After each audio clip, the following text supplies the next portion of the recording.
I am Nora Francis McRae, and I'm a longtime member of Galloway. And on behalf of our senior minister, Carrie Stockett, and all the members of Galloway, I want to welcome you. We want you to feel at home here.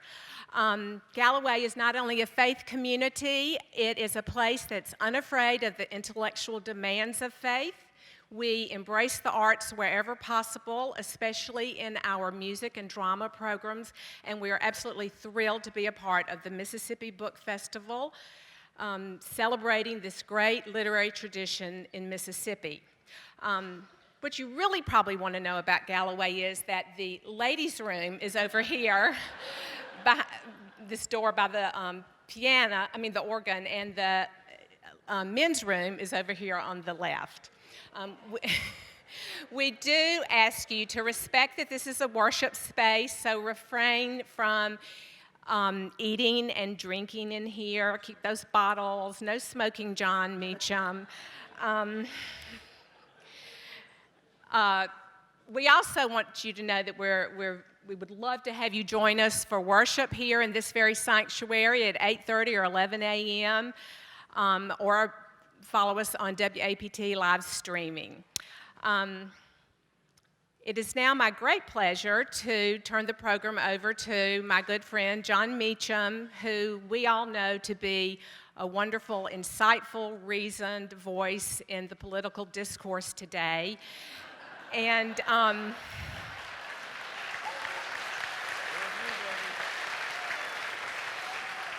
and then there's Karl Rove, who I just had the pleasure of meeting, and Actually, I'm in charge.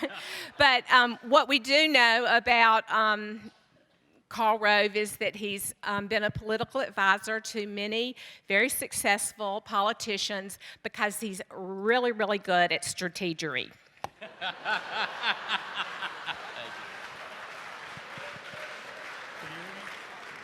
You're supposed to do this. Yeah. Hey. Well, I don't. Does this work? There we are. Yes, I like the metallic taste on my lips. Yes, I'm Karl Rove, and I am in charge of this program. Yeah. Not Meacham. Now, wait. So, nope, not yet. So, welcome everybody. I am the interviewer or interrogator of today's program, and it's also my pleasure to introduce our author. Born in Chattanooga, he attended and graduated from the University of the South. Yes, of course. And like all Swanee graduates, he developed a unbelievable affinity for the Cumberland Plateau and literary pretensions.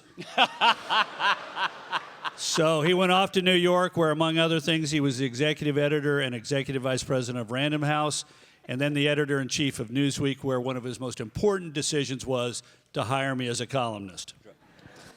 I lost 1,300 subscriptions in a week.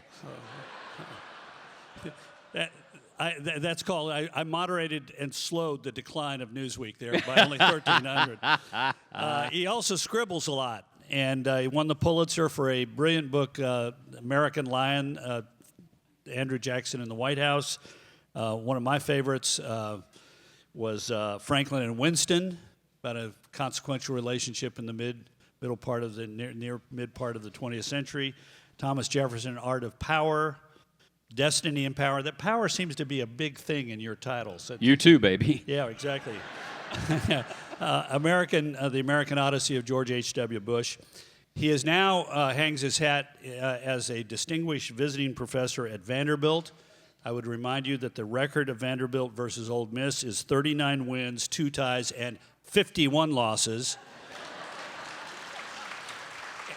And against State, it is 7 wins, 2 ties, and 13 losses. So we're glad to have a minor football power here. We know what Vanderbilt chants at those games is SAT, SAT. Yeah, exactly. Well, as long as we're on the subject of intelligence, you did demonstrate some intelligence by marrying a Mississippi girl. It's true. Margaret True. Keith Smythe, of an undisclosed location in the Mississippi Delta. True. They live now in Belle Meade, along with a lot of country western music stars and Albert Gore, with their 3 children, Sam, Mary, and Maggie. Well, you send him there. Yeah, exactly. Well, thank you. Thank you. It was one of the 2 honors of my life. Thank you. And we're here today to talk about his new book, The Soul of America. Now, are you an athlete? Do you have a workout regime? Define athlete. Well, do you have a workout regime? I play tennis with 88-year-olds. Okay, good. So, but even if they're 88-year-olds, you do a little sort of stretching exercises beforehand? Yeah, Okay, so before we get into discussion your book, which is largely about the American presidency, we're going to have a little stretching here, a little quick quiz for the crowd and for you on presidential trivia. Okay, tallest president? Abraham Lincoln. Good. How tall? 6'2". 6'4". Shortest president? James Madison. James Madison, excellent. 5'3"3/4". Youngest president? This is Theodore, a trick. well, no, Theodore Roosevelt, but not elected. Correct. Youngest elected president? John Kennedy. Exactly. Which 2 presidents share a birthday? Ooh, I don't know that. James K. Polk and Warren G. Harding, November 2nd. That's good. And mathematically, with having had 44 or 43 presidents, depending on how you count Cleveland, 2 of them should have the same birthday, and yes, that happened. Okay, bachelor presidents, how many? 1. 8. Really off. I'm serious. Really? Really. Jefferson, Jackson, Van No, Buren. no, that's not. Jefferson's not a bachelor in many ways, but you can't say that. No. Bachelor. You're not a bachelor if your wife. I'm in charge. Yes, Widower. I can say that. Widower presidents is one thing. Well, but it's still a bachelor. And See, look, and as far as bachelors, okay, I don't want to let's have your misunderestimate you. Let's have but your more technical definition. They entered office having not been married. We've got 2, not 1. Are you counting the incumbent? James Buchanan. Yeah. Thank you. That was good. Yeah. It took you a minute, but I appreciate it. And Cleveland. Cleveland, Mama, where's my pa? No, he had a father. Obama? No. Mama, where's my pa? Yeah. He's the only president to be married. Right now, these people think they have stumbled into good. Presidents, we're moving on. Into a room at Whitfield. You were wrong. You said 1. I said 8, but I'm right, but it's 2. Okay, presidents born in Texas. Presidents of the United States or Texas? Yes, presidents of the United States. Presidents born in Texas. Lyndon was born in Texas. And who else was born in Texas? Just Dwight one. D. Eisenhower. All right, so first president to circumnavigate the globe and win. And when? Yes. W-I-N or W-H-E-N? W-H-E-N. U.S. Grant. Good man. Good question. Good answer. Very good. After he left and how office. many left-handed presidents have we had in a row? 1, 2, 3. And who are they? Clinton. No. Bush. No. Obama. Who else? Obama. Trump. Is Trump left-handed? There are 8 presidents who are left-handed. We've had 3 of them in a row: Reagan, 41, and Clinton. Okay, so I'd say a satisfactory answer, but we're ready. We've stretched. We're ready to go. Okay, you're ready to go. Questions. Right, exactly. So your long national nightmare is about to end. No. Actually, it's about ready to begin. You'll notice, by the way, that Karl is sitting to my right. And you, of course, are to my far left, but that's okay. All right, so look, here's what I propose to do. You got sort of 8 segments in your book, and I want to sort of interrogate you on each. But before we begin, the soul of America. Yep. Can a country have a soul? Country absolutely has a soul because a country is the manifestation, the ultimate manifestation of all of us, particularly a republic. We are going back from Plato through Aristotle, through the Christian thinkers, Augustine, Aquinas, to Machiavelli. A republic is the sum of its parts. And so if we all have a soul, even the Methodists, I've been trying to get Nora Francis to come over to my crowd for years. There are only 6 Episcopalians left. We want her to be the 7th. But in Hebrew and in Greek, the word can be translated as breath or life. Socrates said, "What separates man from beast? Man has a soul." There is something that makes us us. And so I believe that the soul of the country is the ultimate expression of all of us. I dislike the formulation. People will often say some party with which they disagree has captured the soul of the country. I don't believe that. I think the soul has room for both light and dark, and each era is defined by the extent to which light triumphs over dark or vice versa. In your first chapter, you talk about this idea of progress and the idea of the soul, the national soul, and you bind it up with the presidency. You say there's a mysterious dynamic between the presidency and the people at large. You talk about Jefferson and Jackson building on Washington, the notion of the presidency as, quote, the center on which all administrative questions ultimately rested. That's what Washington said. Yeah. And then you say it fell to Abraham Lincoln to bring together the elements of the presidency that Jefferson and Jackson had articulated. Yeah. Tell us what you mean by that.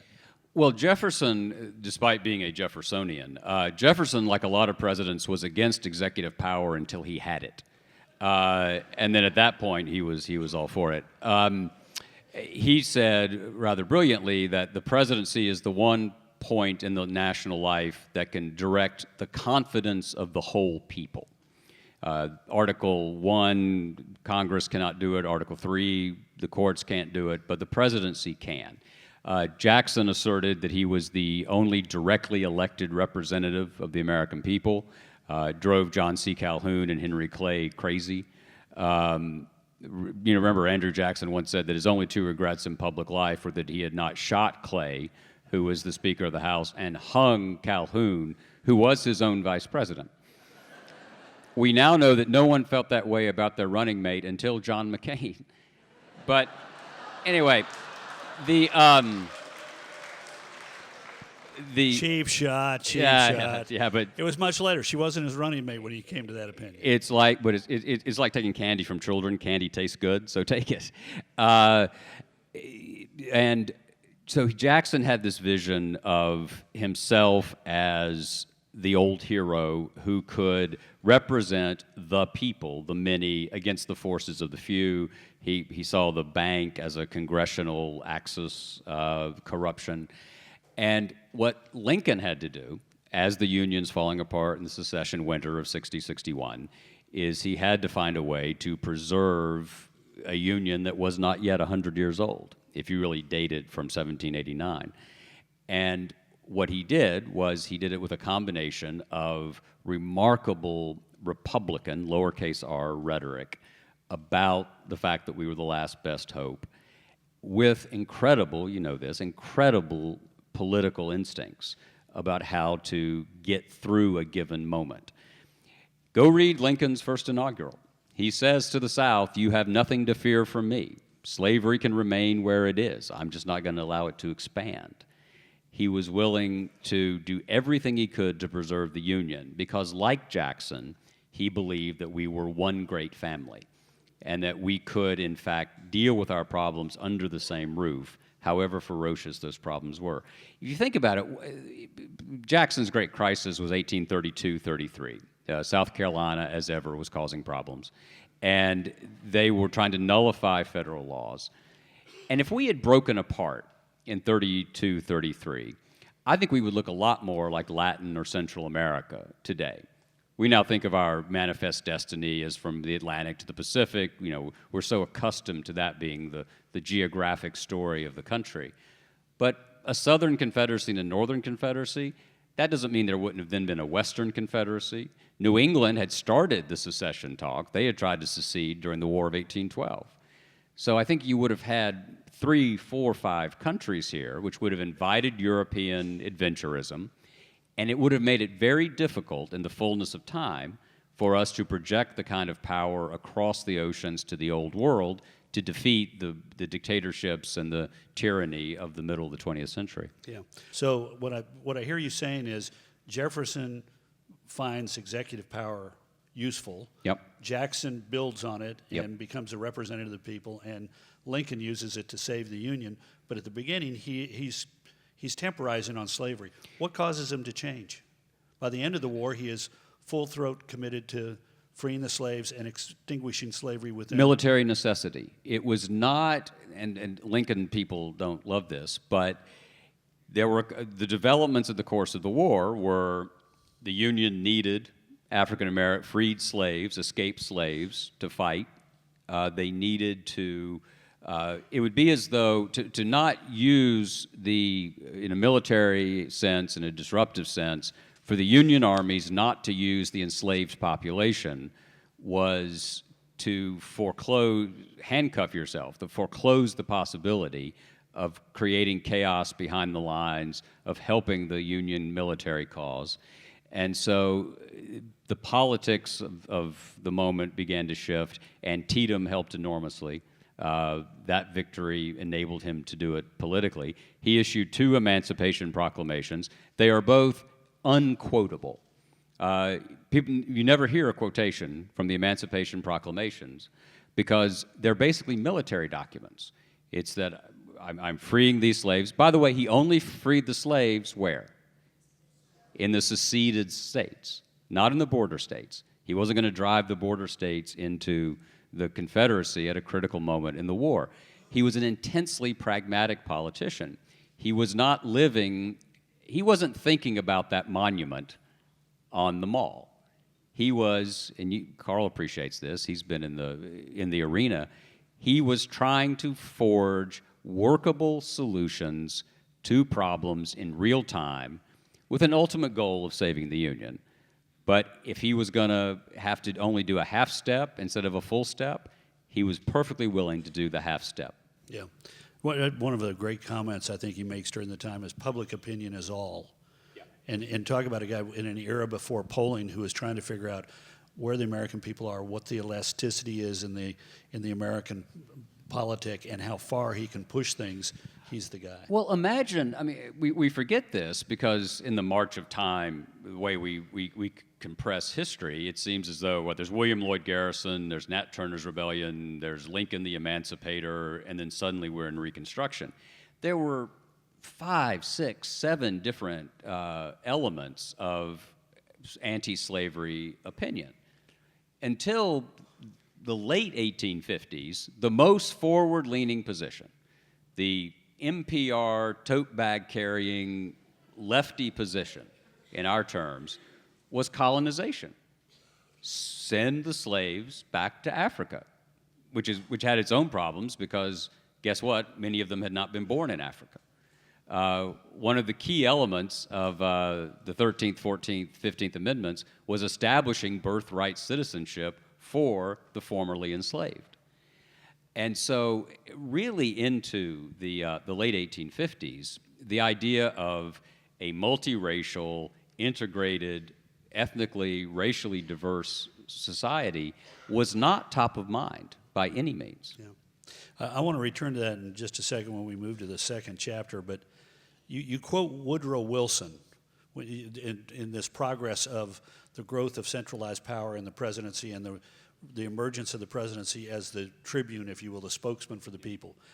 You quote one of his writings. This is when he was a college professor, so it's a little erudite. The president is the representative of the whole people if he rightly interpret the national thought and boldly insist upon it. He is irresistible. Yeah. Is that a good thing? Did you find that to be true? No. No. Yeah. Yeah, no, first of all, there is something fundamentally wrong with it because we got plenty of presidents from, Wilson. We're talking about one right now, yep. Lincoln. Yep. We're about ready to talk about another Grant. But even if it is mostly true that the president can be irresistible, is that something as a nation, as a democracy, as a republic, that we ought to be comfortable with that notion? No. But I think even in context, the president there are really, by my count, there are 5 elements in the Republican lowercase r contract. There's the presidency, there's the Congress, the courts, the press, and the people, all of us. My sense of American history is as long as 2 or 3 of those forces are rowing in the right direction, and I would define the right direction as what is the most judicious and generous way of widening the definition of the mainstream, of more generously interpreting Jefferson's assertion of human equality, creating an equality of opportunity, not of outcome, for the most number of people. I mean, that's sort of Adam Smith meets Thomas Jefferson meets Abraham Lincoln, who said that one of the reasons, he told the 166th Ohio Regiment that one of the reasons they were fighting was to create a fair chance for your enterprise. A fair chance, not a fair outcome. We weren't going to guarantee anything. This is not Marxist. But the American insight was, let's do away with the old world trappings. Let's remove as many institutional obstacles to rise, economically, socially, to live politically and freely, in political freedom. If we can do that, then we will have created an era that would be worth emulating and commemorating. And my sense is that presidents have ultimately had to play a critical role in that. They have been dragged kicking and screaming, including Woodrow Wilson, who began his term in 1913 against women's suffrage, or certainly not for it. And in one of the first great civil rights campaigns that directly targeted the president, Alice Paul, a great suffragette, moved into a house across the White House in Lafayette Square and posted protesters at every White House entry and exit point so that the president had to see them coming and going every day. They interrupted a State of the Union by rolling down a sign in a gallery like this saying, "What about the women, Mr. President?" And so he got there, he supported it, but was he irresistible? No. Once he was on the side of the angels, his support proved critical. Let's connect chapter 2 and the Wilson chapter. Yeah. Chapter 2 is the emergence of the lost cause, the Klan, the Reconstruction, something that you read this and you get the sense, you don't use this phrase, but this seems like a lost moment for the country. And let's connect that then back to your Wilson chapter where you talk about Wilson and the emergence of the Klan, the reemergence of the Klan. Well, we have moments of unease, of fear, of anxiety, and of reaction when a couple of factors are going. Usually there's a period of enormous economic anxiety. After the Civil War, obviously, this region, my native region, was in ruins. There was terrible anxiety about the imposition of federal will, despite the verdict of the war, on the South. That's exacerbated by the fact that Andrew Johnson, who had been put on the ticket in 1864 as a Democrat, people forget this. Lincoln is the great Republican hope. He's worried enough about George McClellan in the general election of 1864 that he wants to put a Democrat on his ticket as vice president in order to make sure he gets just enough votes in the border states to win. And so Johnson, about 20 minutes after Ford's Theater, reverts to type. He opposes the 14th Amendment. He opposes the 15th Amendment. He vetoes civil rights legislation. He vetoes the Freedmen's Bureau. He is doing everything he can, as he put it, white men must manage the government. He was not very subtle about it. And so you have this, and then of course he gets impeached in part because of the political reaction of the very strong majority of Republicans in the Congress. But you had economic anxiety, you had cultural anxiety. The South, if you'll allow me this, wanted to make the South great again. That was basically what was going on. No, it was. There were questions of identity, questions of daily life, the most fundamental, most visceral kind of political questions. And so in Christmas 1865 into 66 in Giles County, Tennessee, the first Klan is founded. Nathan Bedford Forrest hears about it. He comes along, becomes the Grand Wizard.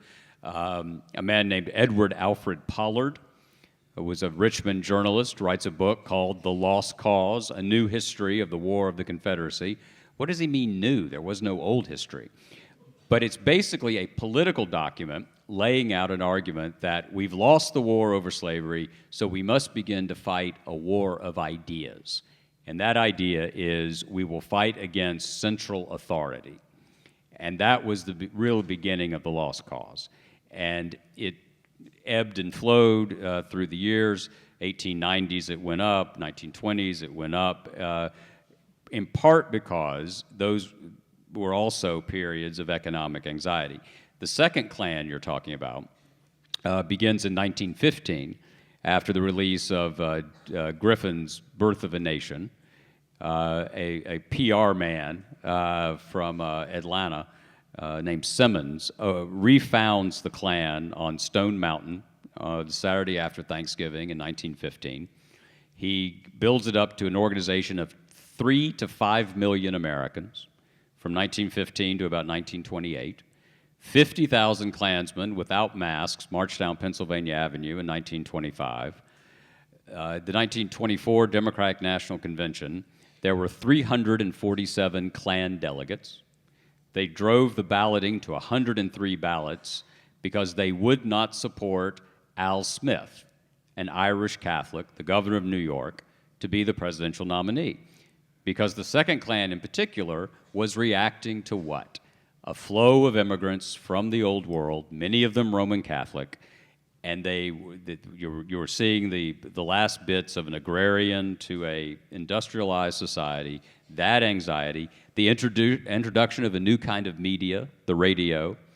If you were a householder in Mississippi or Tennessee or Iowa or Colorado or Indiana or Oregon and Colorado, all of those states I mentioned had Klan governors. So this is not just a Southern phenomenon. If you were on a farm, you were raising your family, you could totally control the culture they were exposed to. You picked your church, you knew your neighbors, you subscribed to newspapers. Then suddenly you buy this big box to bring into your house, and it's a radio.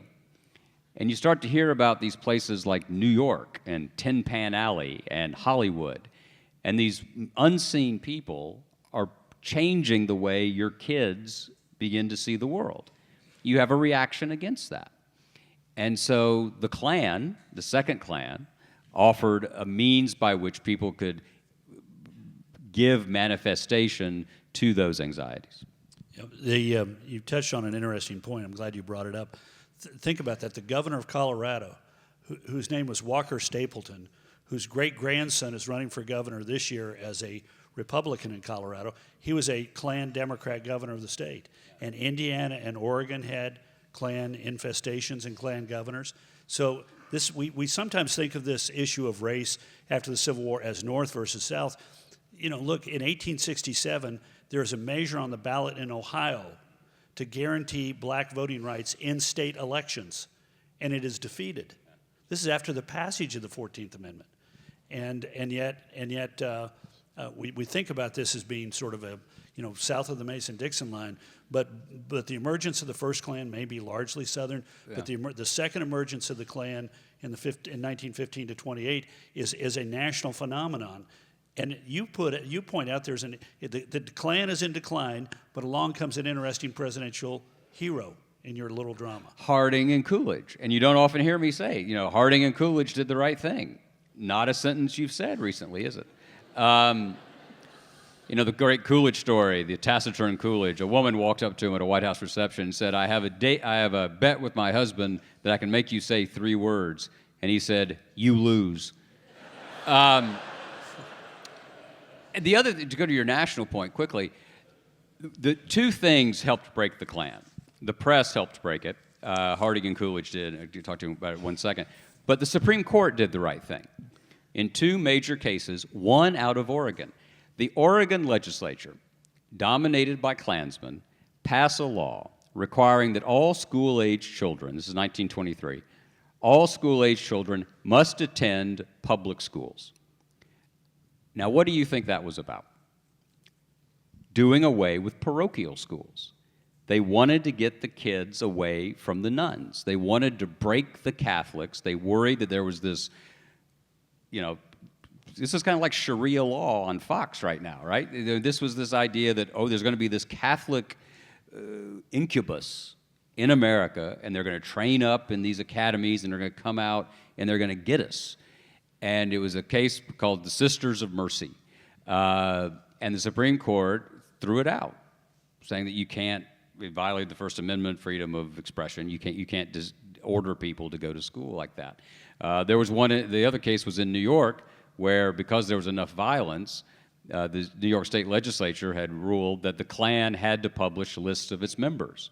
The Klan countersued, saying that, no, we're like the Kiwanis Club. And the Supreme Court threw it out, said, no, the Kiwanis Club is not terrorizing people. And as Jeremy Bentham once said, publicity is the very soul of justice. It's remarkable what will happen if your name is actually associated with what you purport to believe. Imagine this. Do you think there'd be as much online commentary if everybody had to put their real name on it? Do you think, what I tell my kids is never write anything online about someone you wouldn't say to their faces. My children are the least prolific online posters in America.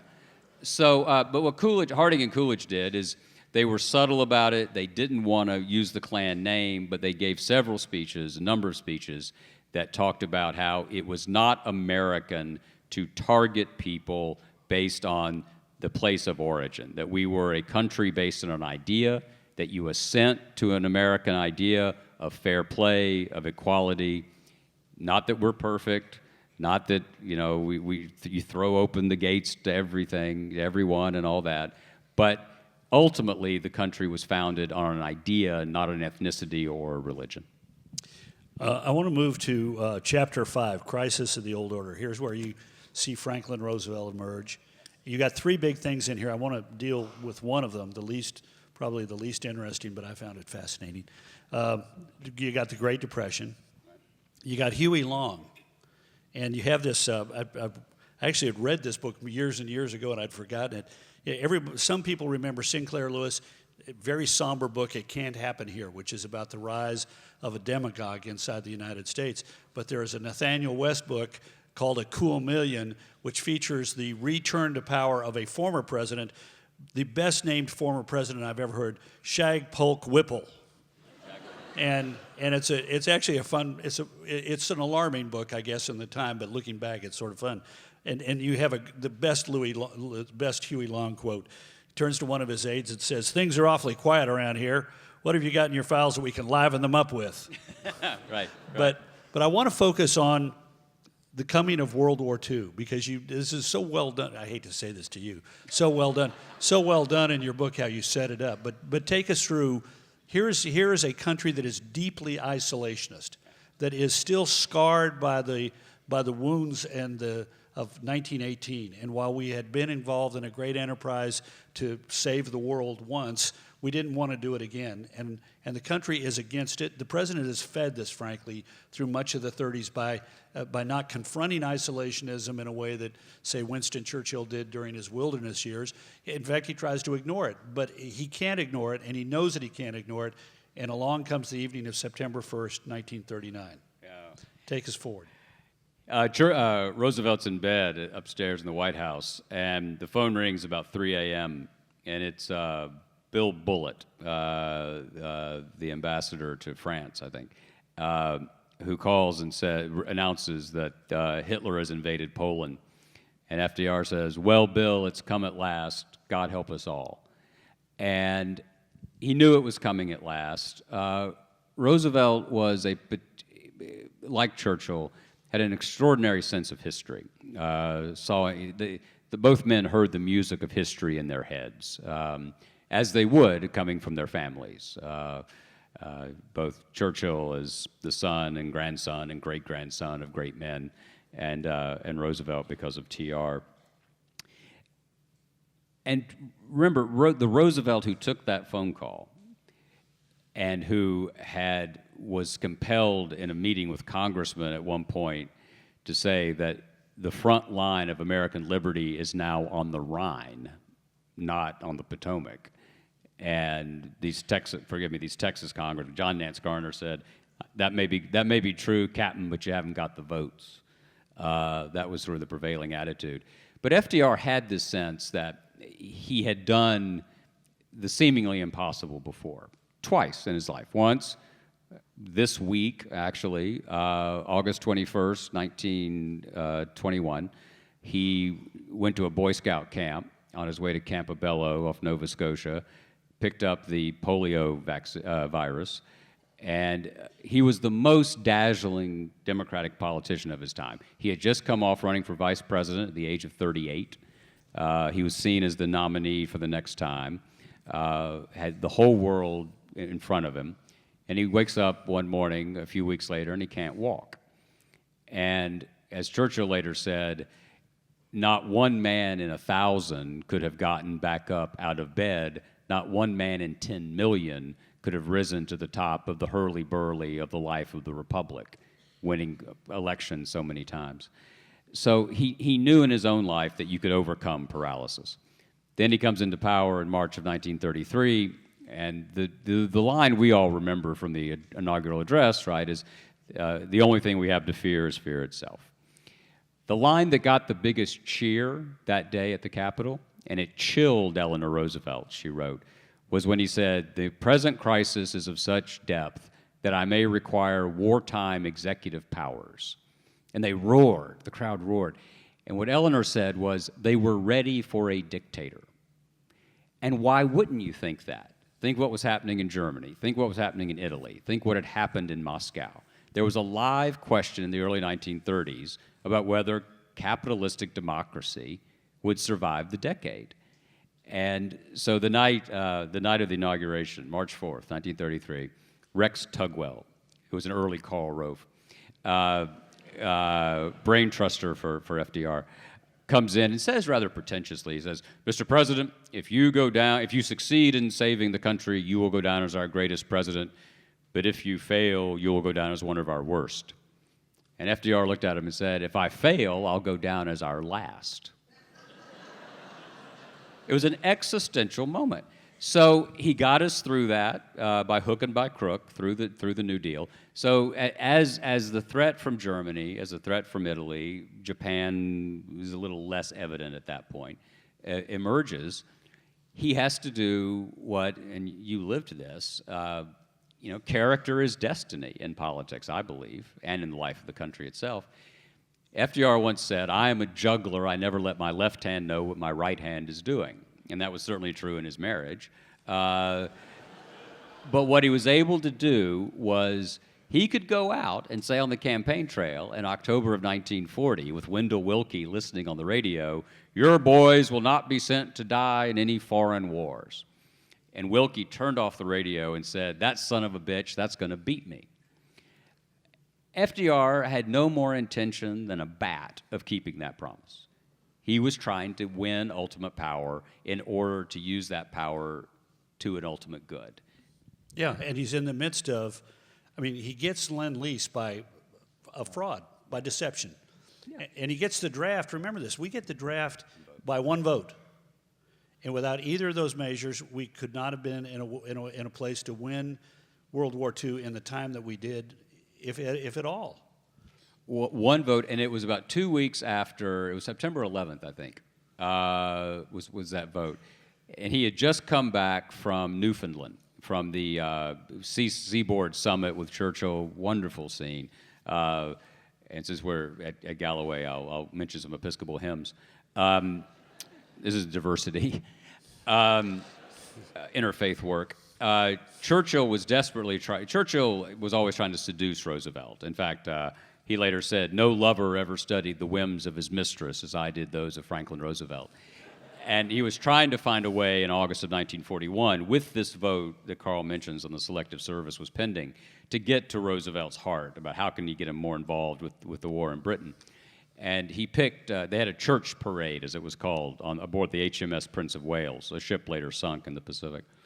And he picked three: Eternal Father, Strong to Save, the great Navy hymn, Onward Christian Soldiers, and O God, Our Help in Ages Past. And they sang these hymns, and it was a hugely moving moment.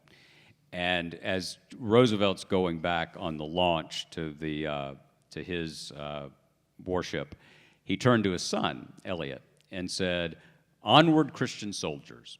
We are Christian soldiers, and we will go on with God's help. If nothing else had happened while we were here, that would have cemented us." But 2 weeks later, as Karl says, the House, only by one vote, renews the draft, and FDR gives a press conference where basically he says, "Winston who?" because he still had to deal with the domestic politics. Isolationism in this country did not end until December 7th, 1941, and that was only directed at the Pacific. Isolationism against Germany did not end until December 12th, 1941, 5 days later, when Hitler declared war on us. Yeah. Trivia question.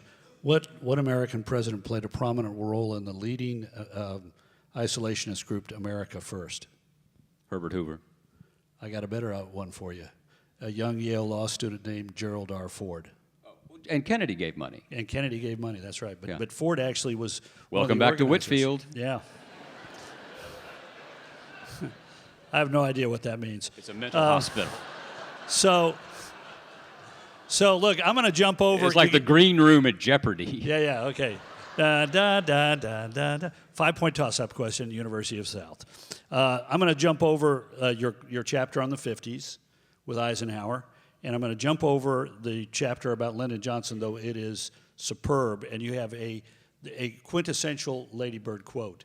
Yeah. Lyndon is a good man to have in a crisis. Lyndon's a good man. And I got to know her in Austin during my time before and after the White House, and she was once asked about Robert Caro's book that asserted that Johnson had a lot of affairs, and she said Lyndon loved all of mankind, and half of mankind are women.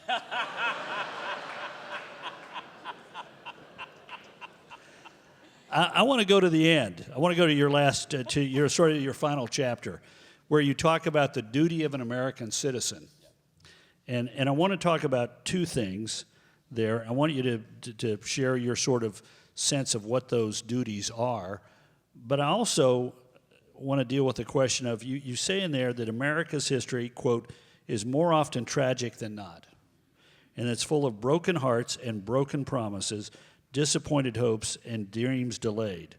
And you say leaders can be as often disappointing as they are heroic.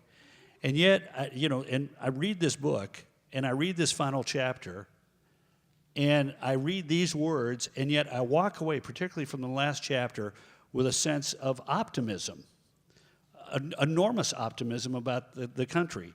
And in fact, you have a really spectacular quote, a spectacular way that you describe, let me find it here, that you describe FDR's great strength. You say his great strength was a spirit of optimism forged in his own experience. The man who overcomes polio, and you say he had a powerful, resilient faith. And I'm wondering, talk to us about what you see as the duties, but deal with this bigger question, because I read this book with Grant failing to, the lost moment of Reconstruction, with Grant valiantly trying to guarantee the rights of black Americans in the South, and knowing that he's coming up short, and then seeing in his successor the evaporation of his hopes for the South. I see, FDR having doubts. I have Wilson. Everybody in here suffers some moment of coming up short of their own expectations and aspirations. And yet, at the end of the day, this is a very optimistic book. So where in the heck are you getting that optimism? Because we're all here and we want to be here. And what is our immigration issue? Our immigration issue is that people are coming to the border to come here. So what is it about the enduring promise and reality, not just the promise, but the daily reality of the country, that makes us, as President Reagan said, a shining city on a hill, which, parenthetically, only Ronald Reagan could improve on Jesus. Right? Sermon on the Mount, Jesus says, we shall be as a city upon a hill. Reagan added shining to the point where I have heard priests from the pulpit say, as Jesus said.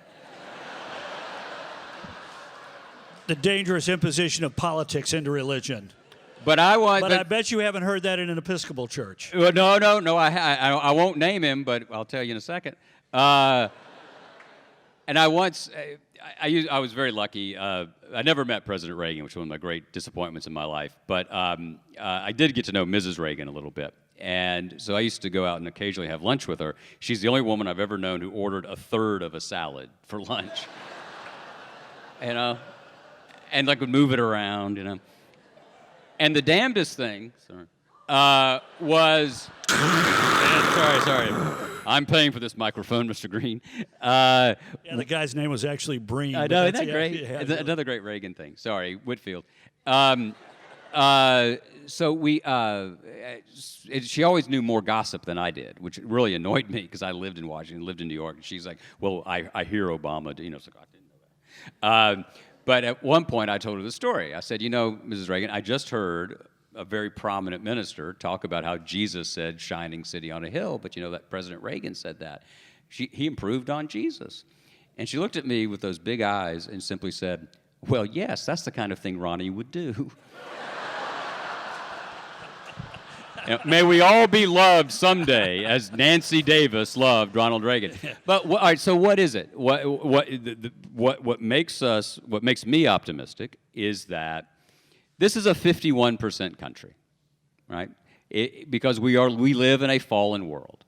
If you're looking for the kingdom of God, you're not going to find it in temporal life. Moscow tried it, didn't work. Nazi Germany tried it, didn't work. Italy tried it, didn't work. We are charged, and we live in the light and in the remarkable legacy of people who understood that we are driven by appetite and ambition. We have to check and counteract that in order to create not a perfect union, but a more perfect one. And to me, that's at once an enormous burden and a relief. We don't have to create perfection. When you went in the White House in 2001, you knew that if you just left things a little better, you're a historian, you know this, that would be remarkable, because that's the way history is. It's always one step forward, a half step back. We all lived, most people in this room, lived in the last half century under functional apartheid in this state, in my native state in Tennessee, right? 55 years ago, Lyndon Johnson had to sign a bill saying we should let people vote who are citizens. 55 years ago, lifetime of most of the people in this room. 100 years ago, women couldn't vote. It's only been 98 years. So half the people in this room couldn't vote. That's not progress. 3 years ago, in 2015, gay Americans could not participate in the civic ritual of marriage until the Supreme Court ruled. People say all the time, that this issue has moved really rapidly, from the Bush years, and the social sciences moved. I've never heard a single gay American say, "Boy, my rights are moving too quickly." Have you? That's what progress is. And it's episodic, and it's partial, but it's what Reinhold Niebuhr talked about, the irony of American history. A nation founded on the idea that all men are created equal in a document written on a desk made by the hands of slaves. Find me something more fitting than that. So what are we called to do? The first duty of an American citizen, as Theodore Roosevelt said, is to vote, is to be engaged in the overall life of the nation, because we don't hire a political class to run our affairs. A republic is only as good as the sum of its parts. And as firmly as I believe more than anything, that the character of an American president is destiny, it's fate. I believe that George Herbert Walker Bush was able to do what he did because he had grown up in Greenwich, Connecticut with the nickname Half-Half. He would take a candy bar or a cookie and cut it in half and give it to the other kid. Can I tell you a quick story about this? So there's a direct line, but here's my favorite example of character leading to the way all of our reality is shaped. It's a story about a guy named Bennett McNichol. You've never heard of Bennett McNichol. Bennett McNichol was a classmate of George Herbert Walker Bush's at Greenwich Country Day School in the late 1920s, early 1930s. Poppy Bush, as Karl knows, was the best athlete in the school. There was an annual obstacle course race at Greenwich Country Day. Poppy always won. So much so that the faculty in his last year, before he went off to Andover, asked him to give the rest of the school a head start, so that then he would, and he said, "That's fine," or whatever the adolescent Dana Carvey would say, You know what Dana once said is that the key to doing George H.W. Bush is Mr. Rogers trying to be John Wayne. And so the whole school goes off, and they let Bush go. And he's going along a series of barrels on the ground. And he pops out of the barrel, and he looks over to his right, and he has a classmate, Bennett McNichol, a fairly rotund lad, stuck in the barrel. So what do? This is George Bush. He pulls him out. He realizes that it would then be ungentlemanly to defeat someone you just helped. So he said, come on, Bennett, we'll finish this together. And they finished together. Biggest moment of Bennett McNichol's life, because he tied George Bush in the annual obstacle course race. I didn't hear that story from a Bush. I heard it from a McNichol, who talked about it for 70 years. Cut to November 1989. The Berlin Wall falls. Leslie Stahl, Dick Gephardt, George Mitchell. Sounds like I'm describing Jurassic Park meets C-SPAN. They're all pounding on Bush to go to the wall and declare a great victory in the American struggle, the long twilight struggle, as Jack Kennedy called it. He won't do it.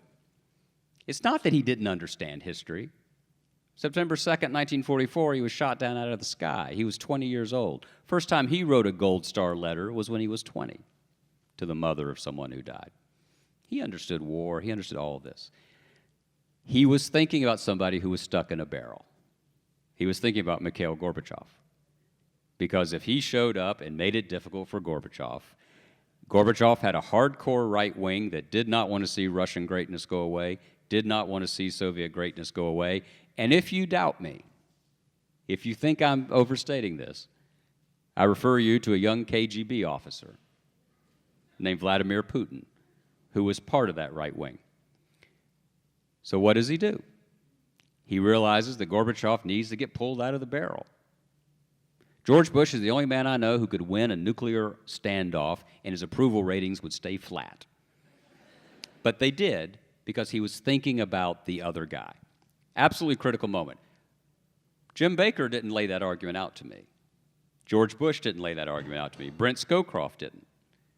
Mikhail Gorbachev did. I interviewed him for this book. He said that the two most critical moments at the end of the Cold War was the first meeting at Geneva with Ronald Reagan and the way George Bush let him have room to breathe when the wall fell down. You know, great story. I'd augment it, though. I think it also shows George Bush, you know, there is the natural inclination to help the fat kid out of the barrel. But there's also a geopolitical sense of the world that is astonishing. And one thing about the Bush father and son both is that they get misunderestimated. And part of it is a different thing. I mean, Senior sort of is, he wants to be the guy who helps the fat kid out of the barrel.